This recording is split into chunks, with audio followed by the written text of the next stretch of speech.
ಎಲ್ಲರಿಗೂ ನಮಸ್ಕಾರ. ನಾನು ಶ್ವೇತಾ ಅವಾರಿ. ಇವತ್ತು ನಿಮಗೊಂದು ಯೋಗ ಟಿಪ್ ಹೇಳ್ಕೊಡ್ತೀನಿ. ಏನು ಅಂತಂದ್ರೆ, ನಾವು ಬ್ಯಾಕ್ ಬೋನ್ ಅಂತ ಕರಿತೀವಿ ನಮ್ಮ ಸ್ಪೈನಲ್ ಕಾರ್ಡನ್ನು. ಬಟ್ ನಮಗೆ ಗೊತ್ತಾಗ್ತಾ ಇಲ್ಲ ನಾವು ಅದನ್ನು ಎಷ್ಟು ಯೂಸ್ ಮಾಡ್ತಾ ಇದ್ದೀವಿ ಅಂತ. ನಾವು ಮೋಸ್ಟ್ ಆಫ್ ದ ಟೈಮ್ ಪೋಸ್ಚರ್ಸ್ನ ಕರೆಕ್ಟಾಗಿ ಕೂತ್ಕೊಳ್ಳಲ್ಲ. ಈ ಥರ ಕೂತಿರ್ತೀವಿ ಅಥವಾ ಈ ಥರ ಕೂತಿರ್ತೀವಿ. ಇದರಿಂದ ನಮ್ಮ ಸ್ಪೈನ್ಗೆ ತುಂಬಾ ತೊಂದರೆ ಆಗುತ್ತೆ, ಮತ್ತು ನಮ್ಮ ಕತ್ತಿಗೂ ಕೂಡ ತುಂಬ ತೊಂದರೆ ಆಗುತ್ತೆ. ಇದಕ್ಕೆ ಏನು ಮಾಡಬೇಕು, ನಿಮ್ಮ ಕತ್ತಲ್ಲಿ ತುಂಬ ನೋವಿದ್ರೆ ಅಥವಾ ಶೋಲ್ಡರಲ್ಲಿ ಪೇನ್ ಇದ್ದರೆ ಏನು ಮಾಡ್ಬೋದು ಅಂದರೆ, ನಿಮ್ಮ ಕತ್ತನ್ನ ಸ್ಲೋ ಆಗಿ ರೊಟೇಟ್ ಮಾಡಿ ಕ್ಲಾಕ್ ವೈಸ್ ಡೈರೆಕ್ಷನಲ್ಲಿ ಕಂಪ್ಲೀಟಾಗಿ ನಿಮ್ಮ ಚಿನ್ನು ಚೆಸ್ಟನ್ನು ಟಚ್ ಮಾಡಬೇಕು. ಎಷ್ಟಾಗುತ್ತೆ ಅಷ್ಟು ದೊಡ್ಡ ಸರ್ಕಲ್ ಮಾಡಿ.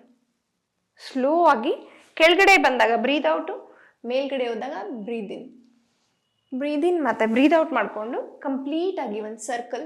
ಇದನ್ನು ಒಂದು 10 ಟೈಮ್ಸ್ ರಿಪೀಟ್ ಮಾಡಿ ಮತ್ತು ಆ್ಯಂಟಿ ಕ್ಲಾಕ್ ವೈಸ್ ಡೈರೆಕ್ಷನಲ್ಲಿ ಟ್ರೈ ಮಾಡಿ. ನಿಮ್ಮದು 10 ರೌಂಡ್ಸ್ ಕಂಪ್ಲೀಟ್ ಆದಾಗ ರಿಲ್ಯಾಕ್ಸ್ ಮಾಡಿ. ಇದರಿಂದ ನಿಮ್ಮ ನೆಕ್ಕು, ನಿಮ್ಮ ಕತ್ತು ನೋವು ಕಡಿಮೆ ಆಗುತ್ತೆ. ಟ್ರೈ ಮಾಡಿಬಿಟ್ಟು ಏನು ಅನಿಸ್ತು ಅಂತ ಕಮೆಂಟ್ ಸೆಕ್ಷನಲ್ಲಿ ಹೇಳಿ. ನಮಸ್ಕಾರ.